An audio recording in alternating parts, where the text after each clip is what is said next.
नमस्ते मेरे प्यारे ड्रामा लवर्स। मैं हूं आपकी अपनी मनीषा और आपके फेवरेट चैनल मनीषा रिव्यू में आपका दिल खोलकर स्वागत है। आज मैं आपके लिए एक ऐसी कहानी लेकर आई हूं जिसे सुनकर आपके रोंगटे खड़े हो जाएंगे, आपकी धड़कनें तेज हो जाएंगी और आप अपनी कुर्सी से उछल पड़ेंगे, क्योंकि आज मैं आपको बताने वाली हूं झनक की कहानी का वो सबसे बड़ा, सबसे धमाकेदार, सबसे मसालेदार ट्विस्ट जो आपने अब तक सिर्फ सोचा होगा, लेकिन अब वो सच हो चुका है। सोची, सिर्फ एक थप्पड़, हाँ आपने सही सुना, सिर्फ एक थप्पड़, और उस एक थप्पड़ ने रिश्तों की बुनियाद हिला दी, सच और झूठ के सारे पर्दों को चीर दिया और ऐसी चिंगारी भड़काई है जिसने झनक और अनिरुद्ध की दुनिया को पूरी तरह से जलाकर राख करने की ठान ली है।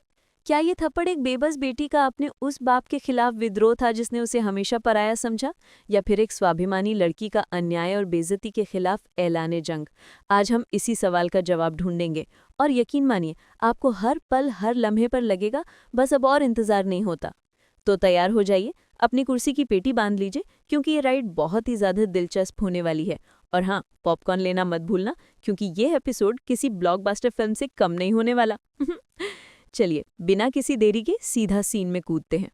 एक तरफ हमारा हीरो अनिरुद्ध फोन पर किसी से बात कर रहा है, लेकिन उसके चेहरे पर ना एक दो नहीं, पूरे 12 बजे हुए हैं। ऐसा लग रहा है जैसे किसी ने उसकी सबसे कीमती चीज, उसका सबसे प्यारा सपना, उसकी सारी खुशियां छीन ली हों। उसका चेहरा बता रहा है कि उसके अंदर कोई ज्वालामुखी फट रहा है और वो उसे रोकने की पूरी कोशिश कर रहा है।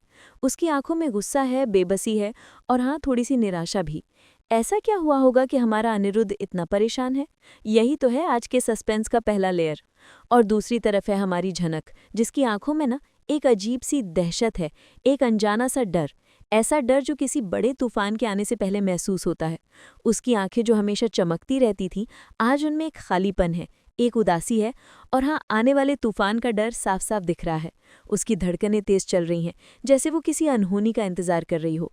ये दोनों अलग अलग जगहों पर हैं, लेकिन दोनों के बीच एक अनकहा कनेक्शन है, एक ऐसी डोर है जो टूटने वाली है, और टूटने से पहले हर तरफ सिर्फ दर्द बिखेरने वाली है। और दोस्तों, बस इसी एक फ़ोन कॉल ने झनक की दुनिया को 180 डिग्री घुमा दिया। आपने सही सुना, 180 डिग्री। वो खबर जिसने झनक के पैरों तले से सिर्फ ज़मीन ही नहीं, बल्कि पूरा आसमान खींच लिया, वो ये थी कि उसे कॉलेज से निकाल दिया गया है।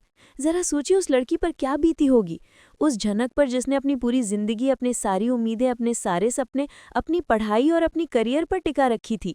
वो लड़की जो हर जुल्म सहकर भी, हर मुश्किल का सामना करके भी सिर्फ इसलिए मेहनत कर रही थी ताकि वो पढ़ लिख कर कुछ बन सके, अपने पैरों पर खड़ी हो सके, अपना एक मुकाम हासिल कर सके, अपनी माँ के सपनों को पूरा कर सके। आज उसी के हाथ से उसकी किस्मत ने उसकी कलम छीन ली। ये खबर उसके लिए सिर्फ एक बुरी खबर नहीं थी दोस्तों, ये उसके वजूद पर हमला था, उसके आत्मसम्मान पर सीधा वार था। उसका पूरा संसार, उसके सारे सपने कांच की तरह टूटकर बिखर गए छोटे छोटे टुकड़ों में, जिन्हें जोड़ पाना शायद अब नामुमकिन था। कॉलेज से निकाले जाने का मतलब था उसके भविष्य पर एक बड़ा सा ताला लग जाना। उसकी सालों की मेहनत, उसके त्याग, उसकी रातों की नींद, सब पर पानी फिर जाना। ये सिर्फ एक एकेडमिक झटका नहीं था दोस्तों, ये उसके आत्मविश्वास, उसकी पहचान पर एक गहरा, ना भरने वाला घाव था। एक ऐसा घाव जो शायद पूरी जिंदगी उसे टीस देता रहता। लेकिन हमारी झनक अब कोई भोली भाली लड़की नहीं रही। वो अब सिर झुकाकर हर जुल्म सहने वाली नहीं है। वो अच्छी तरह जानती है कि ये कोई इत्तेफाक नहीं है, ये किसी गलती का नतीजा नहीं है। नहीं नहीं नहीं नहीं, ये एक सोची समझी घिनौनी साजिश है। ऐसे लोगों की साजिश जो नहीं चाहते कि झनक अपने पैरों पर खड़ी हो सके, जो उसकी उड़ान से जलते हैं, जो उसे हमेशा दबाकर रखना चाहते हैं, जो उसे अपनी गुलाम बनाकर रखना चाहते हैं। वो समझते हैं कि झनक कमज़ोर है, लेकिन वो नहीं जानते कि अब ये कमज़ोर लड़की ज्वालामुखी बन चुकी है। और जैसे ही ये खबर घर की चारदीवारी में पहुंचती है ना, अरे भाई साहब, घर में तो जैसे महाभारत शुरू हो गई। एक छोटी सी बात को लेकर पूरा घर सर पर उठा लिया गया। हर कोई अपनी अपनी राय का रायता फैलाने लगता है। कोई झनक को दोष दे रहा है, कह रहा है कि ये लड़की तो हमेशा मुसीबत ही लाती है, ये तो बदकिस्मत है, इसने तो हमेशा घर का नाम ही डुबोया है। तो कोई अनिरुद्ध को चुपचाप खड़ा देख रहा है, सोच रहा है कि वो कुछ कहेगा, कुछ करेगा। लेकिन अनिरुद्ध तो इन सब के बीच हमारे हीरो अनिरुद्ध बाबू का गुस्सा 7वें आसमान पर पहुंच जाता है। वो तो पहले से ही परेशान था, और अब ये खबर सुनकर तो उसका पारा इतना चढ़ गया कि पूछिए मत। वो सबके सामने झनक पर आग बबूला हो जाता है। वो चिल्ला कर कहता है कि झनक ने हमेशा घर का नाम डुबोया है, उसे शर्मिंदा किया है। मतलब सीरियसली अनिरुद्ध, तुम जिस लड़की की मदद करने के लिए तुम पूरी दुनिया से लड़े, आज उसी पर तुम बेबुनियाद इल्जाम लगा रहे हो? ये कैसी विडंबना है? ये कैसा खेल है किस्मत का? लेकिन दोस्तों दोस्तों दोस्तों, यहीं पर आता है कहानी का सबसे बड़ा, सबसे धमाकेदार ट्विस्ट। ये वो पुरानी वाली झनक नहीं है जो सिर झुकाकर सारे इल्जाम सुन लेती। ये है झनक 2.0। ये अब चुप बैठने वालों में से नहीं है, ये अब अन्याय सहने वालों में से नहीं है, ये अब खुद के लिए लड़ने वालों में से है। याद कीजिए अस्पताल के उस सीन को, जब अनिरुद्ध अपनी सारी हदें पार करके उस पर वही पुराने बेबुनियाद इल्जाम लगाता है। तो झनक की आंखों में आंसू नहीं आते दोस्तों, उसकी आंखों में आग जल उठती है। वो आग जो अन्याय को जलाने के लिए काफी है, वो आग जो सदियों से दबी हुई आवाज को बाहर निकालने के लिए काफी है। वो उसे सीधा मुंह तोड़ जवाब देती है। और फिर वो होता है जिसकी किसी ने कल्पना भी नहीं की थी, जिसकी किसी ने हिम्मत भी नहीं की थी। खटाक! गुस्से में भरी झनक अनिरुद्ध के गाल पर एक जोरदार करारा थप्पड़ जड़ देती है। OMG! मैं तो वो सीन देखकर सच में शॉक हो गई थी। मेरे तो होश ही उड़ गए। मैंने सोचा, क्या क्या सच में ऐसा हो गया? ये थप्पड़ सिर्फ अनिरुद्ध के गाल पर नहीं पड़ा था दोस्तों, ये थप्पड़ उस पूरे सिस्टम पर पड़ा था, उस दकियानूसी सोच पर पड़ा था जिसने हमेशा एक लड़की की आवाज़ को दबाने की कोशिश की है, उसकी पहचान को मिटाने की कोशिश की है, उसके सपनों को कुचलने की कोशिश की है। इस एक थप्पड़ ने जैसे पूरे माहौल में करंट दौड़ा दिया। पूरे घर में एक सन्नाटा छा गया, हर कोई हक्का बक्का रह गया। और इस घटना के बाद ना सबकी दुनिया हिल जाती है। घर में हर किसी का झनक को देखने का नजरिया बदल जाता है। कुछ लोग उसे बदतमीज, बेअदब और गलत ठहराते हैं। इस लड़की ने तो सारी हदें पार कर दी, ये तो संस्कारों को भूल गई, अब तो इसे घर में रहने का कोई हक नहीं है। लेकिन कुछ लोग दबी जुबान में ही सही उसकी हिम्मत की दाद देते हैं। उन्हें कहीं ना कहीं झनक में खुद की परछाई दिखती है, वो हिम्मत दिखती है जो शायद वो कभी नहीं दिखा पाए। लेकिन एक बात तो तय है दोस्तों, झनक के चेहरे पर अब डर का कोई नामो निशान नहीं है। वो पुरानी डरी हुई झनक मर चुकी है। उसकी आंखों में एक ऐसी दृढ़ता है, एक ऐसा आत्मविश्वास है, एक ऐसी आग है जो किसी भी चट्टान को हिला दे। वो जानती है कि आगे का रास्ता कांटों भरा है, मुश्किलों से भरा है, लेकिन अब वो पीछे हटने वाली नहीं है। अब वो हर कीमत पर अपने हक के लिए लड़ेगी, अपने सपनों के लिए लड़ेगी। इस पूरे तूफान के बीच ऋषि, हमारा ऋषि, जो हमेशा झनक के लिए एक शांत हवा के झोंके जैसा रहा है, एक दोस्त, एक सहारा, एक ऐसा शख्स जो हमेशा झनक के साथ खड़ा रहा है, वो इस पूरी घटना से और भी ज्यादा परेशान हो जाता है। वो झनक के पास जाता है और अपने दिल की बात कह देता है। वो उसे बताता है कि वो उससे कितना प्यार करता है। वो उसे बताता है कि वो हमेशा उसके साथ है। एक पल के लिए ऐसा लगा कि शायद इन दोनों को एक दूसरे का सहारा मिल जाएगा, शायद इस मुश्किल वक्त में ये दोनों एक दूसरे का हाथ थाम लेंगे। लेकिन किस्मत को कुछ और ही मंजूर है दोस्तों।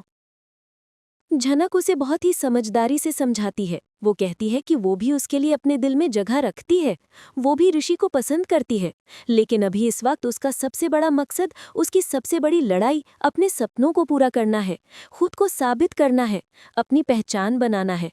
वाह झनक, क्या क्लैरिटी है, क्या समझदारी है। ये लड़की तो अब किसी से डरने वाली नहीं है। अब आते हैं घर के माहौल पर। अनिरुद्ध तो जैसे पागल ही हो गया है। झनक का नाम सुनते ही उसका पारा चढ़ जाता है। वो इतना गुस्सा हो जाता है कि अपनी सुध-बुद्धि खो देता है और गुस्से में वो ऐसी बात कह देता है जो सबके होश उड़ा देती है, जो घर की नींव हिला देती है। वो कहता है, जैसे उसकी माँ झूठी थी वैसे ही झनक भी झूठी है। ये सुनते ही पूरे घर में एक अजीब सा डरावना सन्नाटा छा जाता है। हर कोई एक दूसरे का मुंह देखता है। अनिरुद्ध ने ये क्या कह दिया? क्या अनिरुद्ध ने झनक की मां के बारे में ऐसी बात कहकर सारी हदें पार कर दी? क्या उसने झनक के सबसे बड़े दर्द पर नमक छिड़क दिया? और अब पिक्चर में एंट्री होती है हमारी मास्टर प्लेयर अर्शी की। अर्शी जो ये सारा तमाशा बड़ी खामोशी से देख रही होती है, उसे अनिरुद्ध के जले पर नमक छिड़कने का कोई मौका नहीं छोड़ती। वो बहुत ही मासूमियत से लेकिन जहरीले अंदाज में पूछती है, अनिरुद्ध, क्या तुम सच में झनक को झूठी ही समझते हो? उसकी आवाज में एक अजीब सी चालाकी है, एक ऐसी मुस्कान है जो किसी को भी डरा दे। और फिर वो अपना ब्रह्मास्त्र फेंकती है दोस्तों। वो ब्रह्मास्त्र जो सीधा अनिरुद्ध के दिल और दिमाग पर वार करता है। वो कहती है, वाह अनिरुद्ध, वाह, जिस लड़की के लिए तुम पागलों की तरह लड़े, जिसके लिए तुमने पूरी दुनिया से दुश्मनी मोल ले ली, आज उसी को झूठी कह रहे हो। कहीं ऐसा तो नहीं कि तुम सिर्फ मुझे खुश करने के लिए ये सब कह रहे हो, या फिर तुम्हें सच्चाई का सामना करने से डर लग रहा है। अनिरुद्ध का चेहरा देखने लायक होता है। उसके चेहरे का रंग उड़ जाता है। वो गुस्से में कहता है कि झनक उसकी बेटी नहीं है। वो उसे अपनी बेटी मानने से साफ इनकार कर देता है। लेकिन अर्शी कहाँ रुकने वाली थी। वो एक और तीर चलाती है जो सीधा निशाने पर लगता है। वो कहती है, जो भी हो अनिरुद्ध, जनक ने जाते जाते तुम्हारी जिंदगी का सबसे बड़ा सच तो बता ही दिया है, और तुम चाहो या ना चाहो ये सच अब छिपने वाला नहीं। एक दिन पूरी दुनिया को पता चल जाएगा कि झनक तुम्हारी और नूतन की बेटी है। ये था वो मोमेंट दोस्तों, वो मोमेंट जिसने सबको हिलाकर रख दिया। अनिरुद्ध के चेहरे का रंग उड़ जाता है। अर्शी के ये शब्द उसके दिल और दिमाग में किसी बम की तरह फटते हैं। वो कुछ बोल नहीं पाता। उसकी आंखों में एक अजीब सी बेचैनी, एक छटपटाहट साफ नजर आती है। उसे समझ नहीं आता कि वो क्या कहे, क्या करे। उसकी दुनिया पल भर में बिखर जाती है। ये सब देखकर ऋषि का खून खोल उठता है। वो समझ जाता है कि झनक अकेले इस लड़ाई में कितनी तकलीफ में है।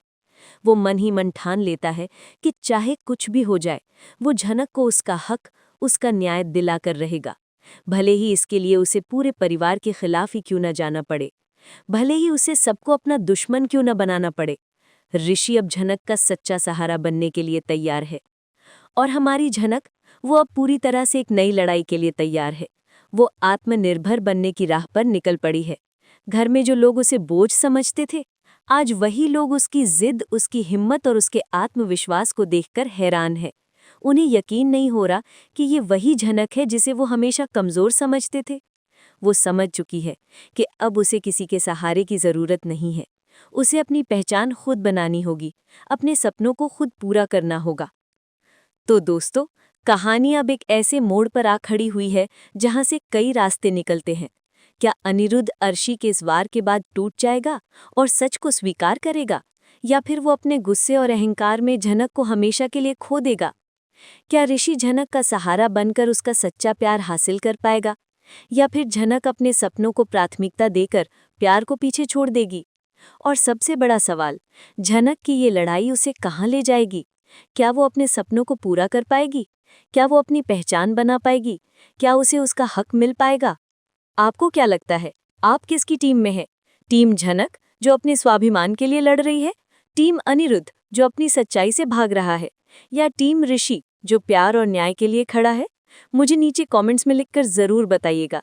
मैं आपके कमेंट्स का बेसब्री से इंतज़ार करूंगी, क्योंकि आपकी राय हमारे लिए बहुत मायने रखती है। और अगर आपको मेरी ये मसालेदार अपडेट और ड्रामा से भरपूर एनालिसिस पसंद आई हो, तो इस वीडियो को एक बड़ा सा लाइक देना तो बनता है यार। अपने सारे सीरियल लवर दोस्तों के साथ इसे शेयर करो। हर उस शख्स के साथ शेयर करो जो झनक का फ़ैन है। और हाँ, अगर आप मेरे चैनल पर नए हैं तो मनीषा रिव्यू को सब्सक्राइब करके वो घंटी वाला बटन दबाना बिल्कुल मत भूलना, ताकि आप कोई भी ड्रामा, कोई भी धमाकेदार अपडेट मिस न करें।